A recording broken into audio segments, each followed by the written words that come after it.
So welcome to the RJL National, as we call it here in Ipswich in England. This was something that I thought about building way back in early 2000s. We had an area here of just scrap land that was run over with brambles, silver birch and just a rough area, bracken and gorse and so on. And we decided that it would be a great idea if we could get this facility prepared so we had somewhere to show our customers when they came in from all over the world that we could demonstrate our machinery directly to them. It would also be a really nice green space for our workers here to use for lunch and to relax over. So the idea was born, as I mentioned, quite a long time ago. It was then a while the company was going through some difficult times, and it wasn't until about 2006-07 that we started seriously looking at it and saying, yes, we're going to fund building the RJL National, as we call it here in Ipswich. One of the things that we wanted to do right from day one was we've been supporters of GEO, the Gulf Environment Organisation, right from when they were founded and came out of Committed to Green some years ago. And so it was always important to me that we built this to a very high environmental standard, and that also we put in place management techniques and procedures that would allow it to be maintained over time in a very environmentally sensitive way. So that's why it was very important to me that we got this place GEO certified. We were one of the first 5 golf courses in the world to actually get GEO certification, and we continue to work on that to this day. Low input golf, low inputs into the golf course, and keep it very environmentally sustainable. And we've seen just an incredible increase in the amount of wildlife we see coming through here. We have ducks and ducklings on the pond right now. We have foxes coming through here. We see a lot of butterflies. We get a lot of dragonflies and so on coming onto the course. And it's lovely, a little haven here in the middle of a large industrial estate. The course itself was designed by Howard Swan. Howard's one of the top European designers. We'd been talking to Howard over some time about his desire to build small golf courses to try and grow the love of the game more widely. You know, some of the golf courses that are out there are just too hard for beginners to play. And the idea was to build a smaller 3-hole course that youngsters could come and play as well. And whilst we don't always use it for that particular this particular course, we knew that that was one of Howard's interests. And so as we looked at building a small course, we wanted it very high quality, very good, but we also wanted it in a relatively limited area. And so we naturally started talking to Howard, and from there our relationship grew, and he did a fantastic job in terms of building the course, designing the course here, and working closely with the guys who built it for us.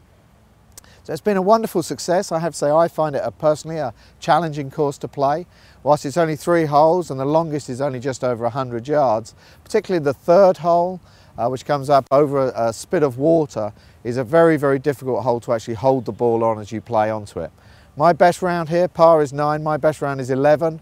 I've done par, but then unfortunately was 2 over on the 3rd hole there, having dropped 1 in the water. So it's a tough course, but we enjoy it and we play it quite a lot.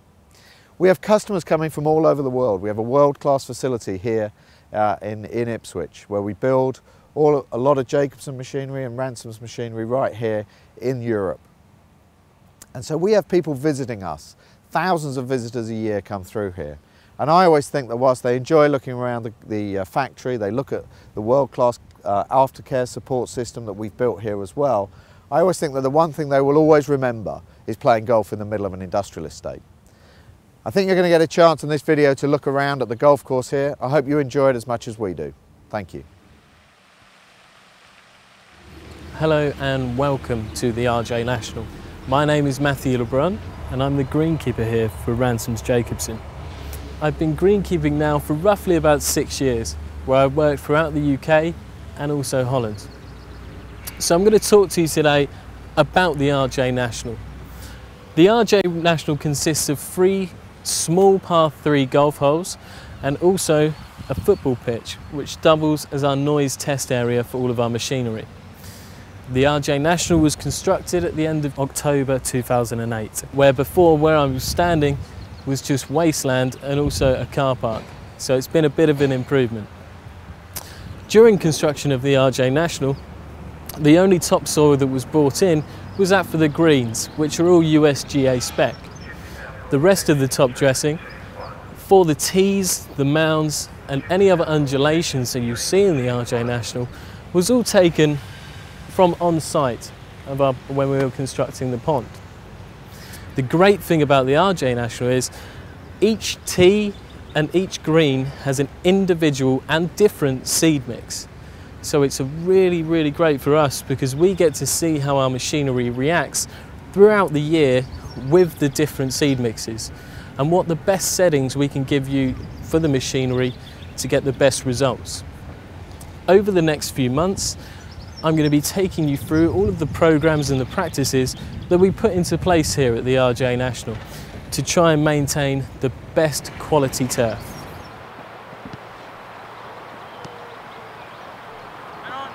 So one of the things I'm going to be doing this month is my third application this year of a wetting agent called Revolution, where I'll be using it on the greens, tees and approaches. And this will increase turf resilience and the stress tolerance of the turf, and also decrease dry patch. So as part of my cutting regime, for my greens I'm cutting at 5mm with the Eclipse Pedestrian 122. For my tees, approaches and collars, I'm cutting at 14mm with the tees and collar 526. With my fairways, I'm cutting at 30mm with the TR3, and my semi-rough, I cut with the AR3 at 3 inches. So part of my aeration program is with the GA24, which I do on a monthly basis. With this I'm using 6mm solid tines, which are penetrating to about 3 inches. The great thing about the GA24 is that it's giving us 72 holes per square foot. So it's giving us a lot of holes in the green with limited disturbance on the actual turf. Now the benefits of this are that it's opening up the surface of the turf, allowing the rainwater, irrigation water and air to get down into the soil profile. And it's also encouraging the roots to then go deeper into the profile. So with the star slitters as part of my aeration program, I put them on my Eclipse 322 and set them to -10mm. So they're going 10mm into the profile. Now the benefits of this are it's opening up the surface, it's minimal disturbance, and also every time you go over with them, you're splitting the root. So you're doubling up the actual root every time. So you're getting a tighter, thicker sward.